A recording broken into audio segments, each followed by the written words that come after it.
दोस्तों, यूपी की विधान परिषद में डिप्टी सीएम केशव प्रसाद मौर्य और समाजवादी पार्टी के नेता के बीच तीखी नोकझोंक हो गई। बात यहां तक पहुंची कि डिप्टी सीएम केशव प्रसाद मौर्य ने यह तक कह दिया कि जितने भी अपराधी हैं उनका समाजवादी पार्टी से जन्मजात रिश्ता है। जिसके बाद समाजवादी पार्टी ने खूब हंगामा किया और इसके बाद विधान परिषद में स्थिति काफी गंभीर हो गई।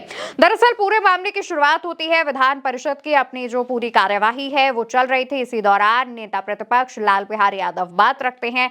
तमाम मुद्दों पर बात करने के बाद साइबर क्राइम पर बात करते हैं। कहते हैं कि यूपी सबसे अधिक अपराध वाला राज्य है। अपराध का ग्राफ बढ़ता जा रहा है। वो साइबर क्राइम को लेकर कहते हैं कि साइबर क्राइम बढ़ रहे हैं। पैसे ना घर में रखे जा सकते हैं, ना ही बैंक में सुरक्षित हैं। कितना मैं बताऊं जो है मानवर, मेरे पास इतना दस्तावेज है इस पर जो है कि इसको गिनाने का वक्त नहीं है और इसके गिनाने के लिए अलग से समय लेना पड़ेगा। जो प्रदेश की सरकार की स्थिति है, जो साइबर क्राइम के विषय में मैंने माननीय सभापति महोदय आपके माध्यम से मैं नेता सदन से अनुरोध भी कर रहा हूं इस बात के लिए जो है कि अब तो है घर में पैसा रखा नहीं जा सकता, बैंक में पैसा रखा नहीं जा सकता। तो पैसा अगर किसी के पास वेतन का है, व्यवसाय का है, तो रखे कहां जो है। इतना असुरक्षित जो है यह प्रदेश हो गया है। साइबर क्राइम पर बोलने के बाद नेता प्रतिपक्ष Lal Bihari codeine cough syrup पर बोलते हैं। वो कहते हैं कि इतना बड़ा जो घोटाला चल रहा है, मैं मान ही नहीं सकता कि सरकार इसमें इनोसेंट हो सकती है। सब कुछ सरकार के संरक्षण में हो रहा है। इसी दौरान क्या होता है आप वो देखिए। तेल न हो तो हम लोग चंदा दे दे, ड्राइवर न हो तो ड्राइवर दे दे जो है, लेकिन इसका प्रयोग अब करके जरा दिखाइए। दरअसल कोडीन कफ सिरप पर जैसे ही नेता प्रतिपक्ष बोल रहे होते हैं तभी सभापति कुंवर मानवेंद्र सिंह की तरफ से उन्हें बैठने को कहा जाता है। जिस पर जो कि समाजवादी पार्टी के नेता हैं वो कहते हैं कि जितना समय आप हमें बैठाने में लगाते हैं उतने में अगर हमारी बात आप सुनते तो मेरी बात पूरी हो चुकी होती। इस पर सभापति कहते हैं कि अब कुछ भी नहीं लिखा जाएगा, कुछ भी जो कार्यवाही में नहीं जाएगा।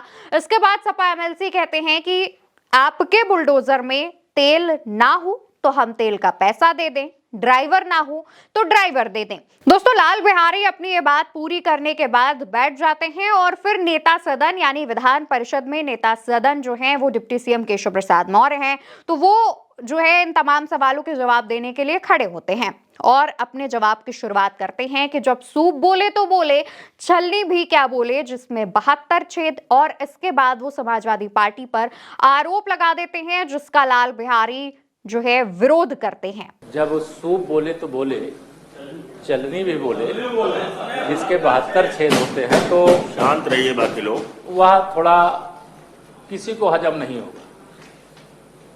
समाजवादी पार्टी और माफिया हों, अपराधी हों और जितने गलत रास्ते अपनाने वाले हों, इनका जन्मजात रिश्ता है।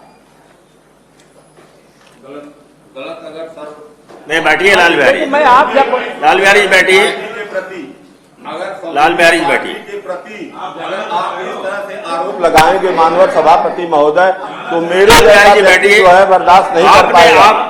मेरे जैसा व्यक्ति बर्दाश्त नहीं कर पाएगा। लाल बिहारी जी, आरोपी हो सकता है, सरकार के आरोप लगाए हैं, गलत हो सकता है, लेकिन पूरी पार्टी को जो है इस तरह से अगर आप आरोप लगाए तो मेरे जैसा व्यक्ति बर्दाश्त नहीं कर सकता जो है। दोस्तों, आपने देखा किस तरीके से deputy CM Keshav Prasad Maurya Samajwadi party की इमेज पर डेंट लगाने की कोशिश कर रहे थे, लेकिन उस बात का तुरंत लाल बिहारी जो कि समाजवादी पार्टी के नेता हैं वो विरोध करते हैं और वहां पर हंगामे जैसी स्थिति देखने को मिलती है। लगातार सभापति सत्ता पक्ष और विपक्ष से बैठने की गुहार लगा रहे होते हैं। जहां पर एक तरफ विधान परिषद में कोडीन कफ सिरप को लेकर के इस तरीके की तीखी बहस सपा और भाजपा के नेताओं के बीच देखने को मिली, तो विधानसभा में भी वैसा ही जो नजारा है वो देखने को मिल रहा था।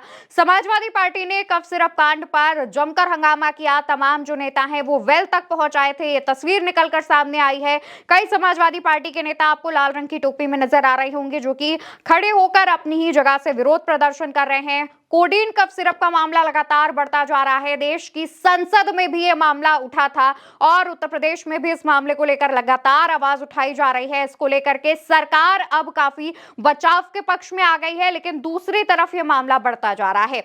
वहीं विधानसभा की अगर बात करें तो विधानसभा की कार्यवाही की जब शुरुआत हुई थी तब समाजवादी पार्टी की विधायक रागिनी सोनकर ने यूपी में स्कूलों की स्थिति को लेकर सवाल उठाए थे। अभी कुछ दिन पहले ये देखा गया कि विभाग के द्वारा कई सारे प्राइमरी स्कूलों को बंद किया गया मर्जर के नाम पर, और जब उसका कारण पूछा गया तो ये बताया गया कि उन स्कूलों में जो है बच्चों की संख्या कम है।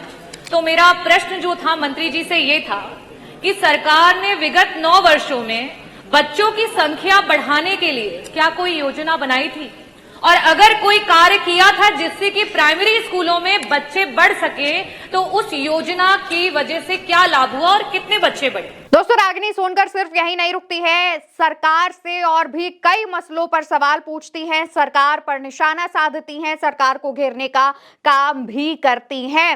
रागिनी सोनकर सरकार पर जिस तरीके से हमलावर थी उसकी जो काफी ज्यादा सराहना की जा रही है। समाजवादी पार्टी के नेता रागिनी सोनकर की काफी ज्यादा तारीफ कर रहे हैं। वहीं दूसरी तरफ अतुल प्रधान भी पहले विधानसभा के बाहर प्रदर्शन करते हैं और उसके बाद विधानसभा के अंदर जो है उन्होंने भी सरकार पर जमकर हमला बोला और सरकार के तमाम नेताओं को कटघरे में खड़ा कर दिया। बाबा साहब ने एक बहुत अच्छी बात कही कि शिक्षा वह शेरनी का दूध है जो पिएगा वो धाड़ेगा।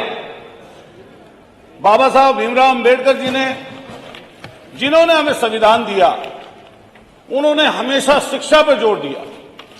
अभी हमारे माननीय मंत्री जी पहले सरकारी यूनिवर्सिटियों का जिक्र कर रहे थे, और वो इसलिए किया इन्होंने सरकारी यूनिवर्सिटियों का जिक्र, जिससे उसकी आड़ में जो निजी विश्वविद्यालयों को जो मोटा चंदा, मोटी चीजें व्यवस्था कराकर विश्वविद्यालय की एफिलिएशन इतने बड़े स्तर से कराते हैं, उनकी बातें दब जाएं।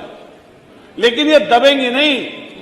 ये आने वाला भविष्य, जो आने वाली नस्ल है, जो आने वाली पीढ़ी है, वो आपको कभी माफ नहीं करेगी इस चीज के लिए। दोस्तों, अतुल प्रधान जो है वो विधानसभा के बाहर प्रदर्शन भी कर रहे थे और इस दौरान ट्रैक्टर लेकर के पहुंचे हुए थे। आप अतुल प्रधान की पर्सनालिटी से वाकिफ हैं, लंबे चौड़े हट्टे कट्टे नेता हैं, समाजवादी पार्टी के बहुत बड़े नेता हैं, और ऐसे में जब वो प्रदर्शन करते हैं तो उनके साथ एक बहुत बड़ा समाजवादी पार्टी के नेताओं का काफिला जो है लगातार बढ़ता जाता है। उसकी तस्वीरें भी हम आपको दिखा रहे हैं, इसकी खबर भी हमने आप तक पहुंचाई थी। तो देखा जाए तो उत्तर प्रदेश के विधानसभा हो या फिर विधान परिषद हो, दोनों ही जगहों पर भारतीय जनता पार्टी पर समाजवादी पार्टी भारी पड़ती हुई नजर आ रही है। तमाम समाजवादी पार्टी के सवालों का जवाब भारतीय जनता पार्टी की तरफ से नहीं दिया जा पा रहा है, और यही वजह है कि जब वो इन सवालों का जवाब नहीं दे पाते हैं, यानी कि सत्ता पक्ष जब सवालों का जवाब नहीं दे पाता है तो वो अनर्गल बयानबाजी करता है, पार्टी पर निशाना साधने की कोशिश करता है, जिसका विरोध फिर चाहे वो विधानसभा में हो या विधान परिषद में